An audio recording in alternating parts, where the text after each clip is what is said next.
Allons-y avec la dernière section du chapitre 4 ici pour la section 4.4. On y va avec 4.4.2, échantillon aléatoire simple, sans remise cette fois-ci sur une population qui est finie. Donc, comme on l'a fait avec la moyenne, qu'est-ce qui se passe si on a un échantillon qui est aléatoire simple, mais qui n'a pas de remise dedans? À ce moment-là, on avait vu avec la moyenne que les conditions d'application étaient un petit peu différentes. On n'était pas capable d'aller chercher directement notre intervalle de confiance. Il fallait faire appel à ce qu'on appelle le facteur de correction. Ce facteur de correction-là va revenir encore une fois pour la population, pour la proportion, et ce facteur-là ne sera pas du tout changé, c'est toujours la même chose. Ce sera le facteur racine de grand N moins petit n divisé par grand N moins 1. Donc, racine de la différence entre la taille de la population et de l'échantillon sur la taille de la population moins 1.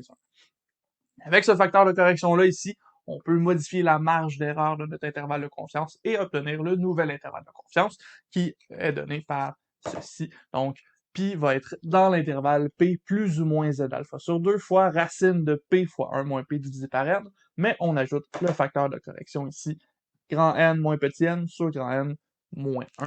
Et ici, on ferme notre intervalle, j'avais oublié de l'écrire.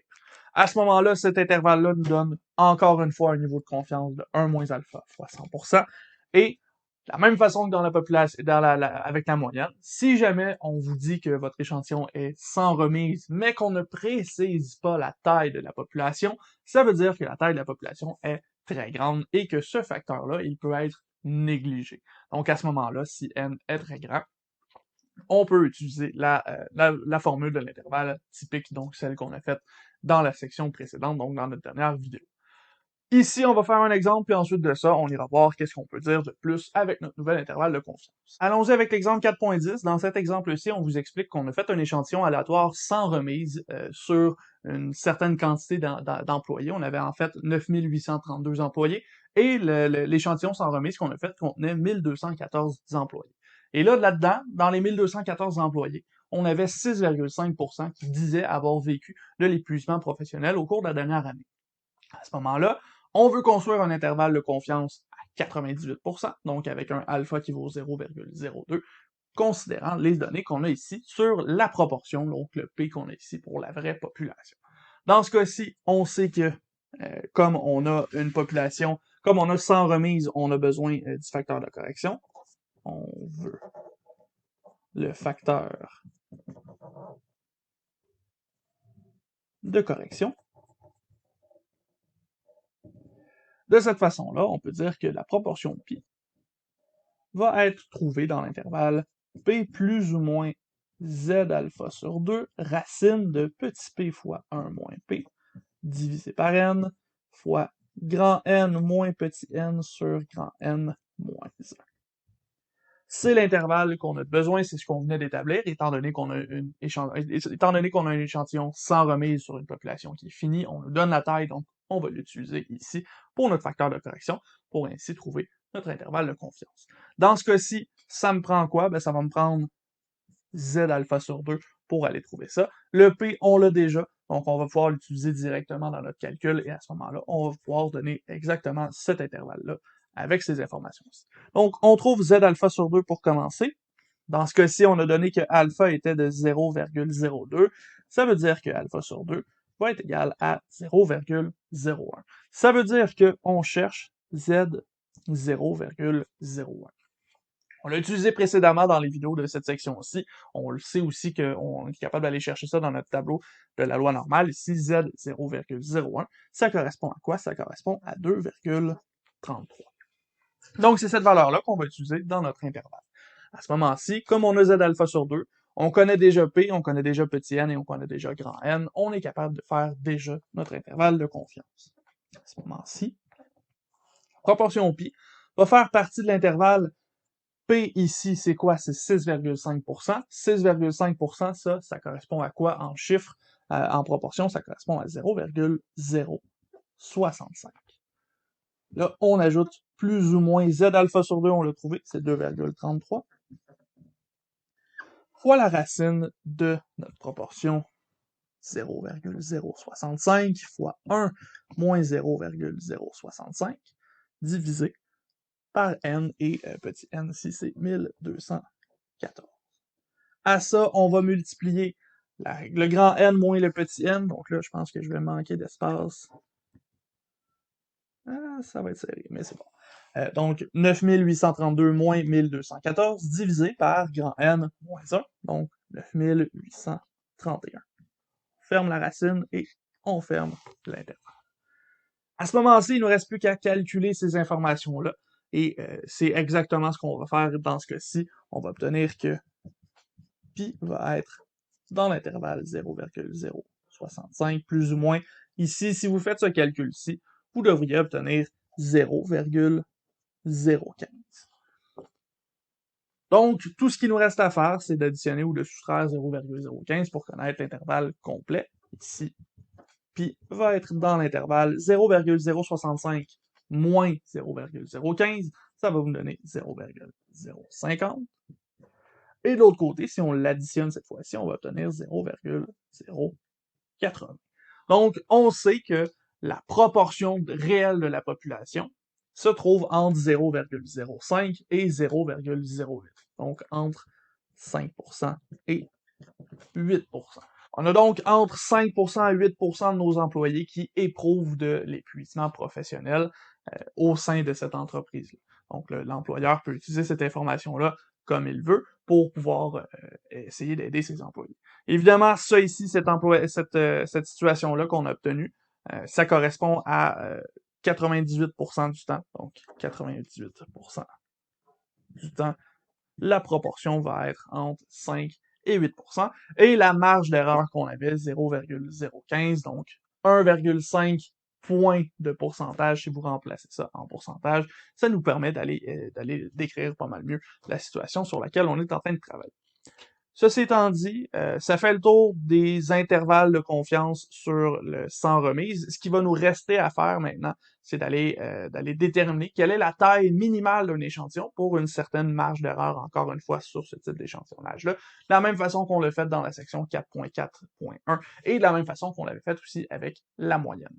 De la même façon que lorsqu'on était dans l'échantillon aléatoire avec remise, ici, on veut chercher la taille minimale pour obtenir une certaine marge d'erreur.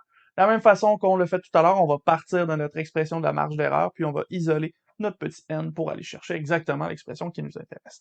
Dans ce cas-ci, notre marge d'erreur, comme on est dans un échantillonnage aléatoire sans remise, va contenir le facteur de correction, donc grand N moins petit n sur grand N moins 1. Ici, j'ai synthétisé un petit peu, j'ai mis ensemble les fractions étant donné que c'est des multiplications, c'est possible, c'est pas très difficile. Et à partir d'ici, on peut isoler petit n, là. Ici c'est beaucoup plus complexe pour l'isoler, on a plus d'étapes à faire, mais ça se fait aussi. Donc, quand c'est isolé, on obtient l'expression suivante. On va avoir z alpha sur 2 au carré, multiplié par la taille de la population, multiplié par p fois 1 moins p, qu'on divise par la taille de la population moins 1, fois la marge d'erreur au carré, plus z alpha sur 2 au carré, fois p fois 1 moins p. Donc, ça ici, c'est l'expression qui nous donne n, petit n en fait, à partir de notre marge d'erreur. Et ici, dans cette expression-là, comme on l'a fait pour l'échantillonnage aléatoire simple avec remise, on peut isoler la valeur de n qui va être maximale dans ce cas-ci, et le maximum qu'on va obtenir va s'obtenir lorsque p va être égal à 1/2.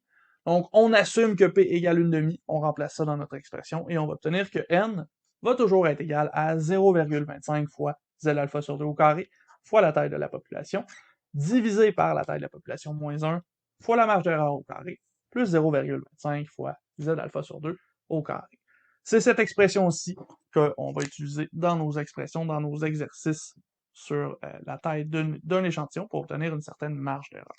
Justement, ces exemples-là, on va en faire un à l'instant. Donc, j'efface mon tableau, on fait cet exemple-là, et on aura fait le tour de notre chapitre 4 par la suite. On y va avec l'exemple 4.11. Vous allez voir là, dans vos notes, on fait référence à un exemple 4.5 à la page 165. Donc, on revient sur des données qu'on avait déjà utilisées. Et dans ces données-là, on est en train d'étudier des prix de chambres dans une résidence.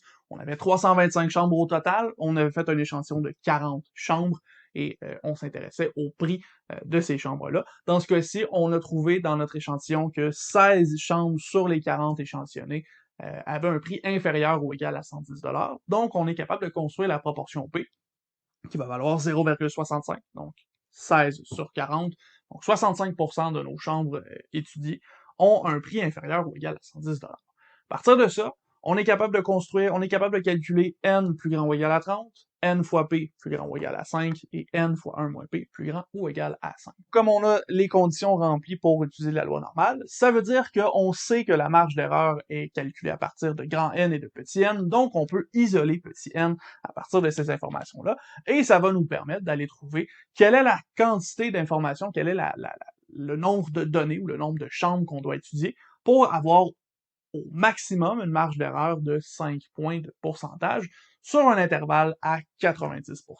Donc, c'est dans les données. Ici, on cherche un intervalle de confiance à 90%. Ça veut dire que alpha vaut 10% ou 0,1. C'est avec ces données-là qu'on va partir pour construire, ou plutôt pour calculer, la taille échantillonnale qui va nous donner une marge d'erreur de 5 points de pourcentage. Donc ici, on va commencer par se donner la formule qu'on va utiliser. Parce que si n, on peut le calculer sans utiliser p, mais ça va nous donner une quantité un petit peu plus grande que ce qu'on a réellement besoin. Ici, comme on connaît P, on va l'utiliser, donc on va aller chercher Z alpha sur 2 au carré fois la taille de la population fois P fois 1 moins P. On va diviser ça par la taille de la population moins 1 fois la marge d'erreur au carré plus Z alpha sur 2 au carré fois P fois 1 moins P. Donc, on utilise là, finalement la relation de base pour le petit n. On va chercher la formule qu'on a trouvée initialement en l'isolant. À ce moment-ci, on se rend compte qu'on a besoin de z alpha sur 2. On connaît déjà p, on a besoin de la marge d'erreur. N, grand N, on l'a aussi déjà, c'est donné dès le départ. Donc, tout ce qu'il nous faut, c'est trouver z alpha sur 2 et trouver la marge d'erreur à partir de ce qu'on s'est donné ici. La marge d'erreur, c'est le plus facile. Donc, marge d'erreur, on a 5 points de pourcentage. Ça correspond à quoi? Ça correspond à 0,05. Donc, marge d'erreur, on va juste utiliser 0,05 ici directement. Ce sont les points de pourcentage qui nous intéressent. Maintenant, on va aller chercher Z alpha sur 2. Z alpha sur 2, dans ce cas-ci, on connaît alpha qui vaut 0,1. Donc, alpha sur 2 va valoir 0,05. Dans ce cas-ci, 0,05, ça implique que Z 0,05, pardon, va valoir 1,645. C'est cette valeur-là ici qu'on va utiliser dans notre formule. On a déjà P, on est capable de calculer notre formule avec le grand N aussi, donc on est prêt à dire que petit n va être égal à 1,645 au carré, fois grand N qui vaut 325, fois P qui vaut 0,65, fois 1 moins P, dans ce cas-ci, 1 moins 0,65, ça donne 0,35. Donc, on peut l'écrire dans notre formule. Il nous reste à aller calculer n-1. Donc, grand n-1, ce sera 324. La marge d'erreur au carré, ce sera 0,05 au carré. Z alpha sur 2 au carré, donc 1,645 au carré, fois 0,65 encore, fois 0,35 encore. Donc ici, là, finalement, notre formule, elle est juste pleine de variables, mais ces variables-là, on les connaît tous, on les connaît toutes, donc on est capable de le remplacer dans notre expression.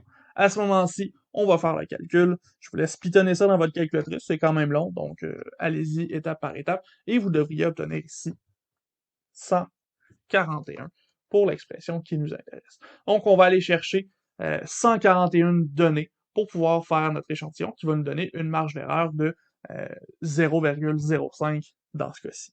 Ici, évidemment, mon 141, il a été arrondi parce que un nombre de données, ça doit être un entier, et je l'arrondis toujours à l'entier supérieur pour être certain d'obtenir au plus la marge d'erreur qu'on s'était donnée. Donc ici, c'est 141, la réponse de ce problème-ci. Donc là, vous voyez, mon tableau a été effacé. Je suis désolé, ma caméra a planté pendant que je faisais ma conclusion. Je recommence. Donc, on a fait le tour du chapitre 4. On est maintenant rendu à aller au chapitre 5. Je sais que dans vos notes supplémentaires, dans les notions supplémentaires, on a 2 sections supplémentaires pour l'intervalle de confiance, mais nous, on les fera pas cette session-ci, comme on est à distance, c'est un petit peu plus complexe à faire à distance, ces deux-là. Donc, on va laisser ça de côté. Nous, on va passer tout de suite au chapitre 5. On va aller voir qu'est-ce qu'on peut faire dans les tests hypothèses. Donc, quelque chose d'un petit peu plus intéressant là, du point de vue statistique maintenant, qu'on va être capable de faire un petit peu des prédictions, un petit peu tester qu'est-ce qui va être vrai ou pas avec des statistiques au point de vue de la probabilité. Donc, c'est ce qu'on fait dans une prochaine vidéo avec le chapitre 5. On commence à parler des tests hypothèses.